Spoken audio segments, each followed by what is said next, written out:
Merhaba arkadaşlar, yepyeni haberlerle karşınızdayız. Afra Saraçoğlu Mert Ramazan Demir ile ayrılık iddialarına net yanıt verdi. Afra Saraçoğlu Paris Moda Haftası dönüşü Mert Ramazan Demir ile yaşadığı ayrılık iddialarına son noktayı koyarak açıklamalarında bulundu. Ünlü oyuncu Afra Saraçoğlu Paris Moda Haftası'nı döndükten sonra İstanbul Havalimanı'nda gazetecilerin açıklamalarında bulundu. Son dönemde adı Mert Ramazan Demir ile yaşadığı ilişki hakkında çıkan ayrılık dedikoduları ile gündeme gelen Saraçoğlu bu iddialara açıklık getirdi.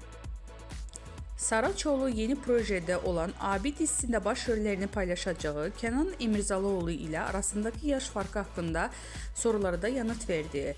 Genç oyuncu yaş farkının ilişkiye engel olmayacağını vurguladı. Demek sevildi ki bu kadar konuşuldu. Yaş farkının bir problem olacağını düşünmüyorum dedi. Gazetecilerin özel hayatı ile ilgili sorularına da açıklık veren Afra Saraçoğlu, Mert Ramazan Demir ile olan ilişkisini sonra erdiğini şu sözlerle doğruladı. Artık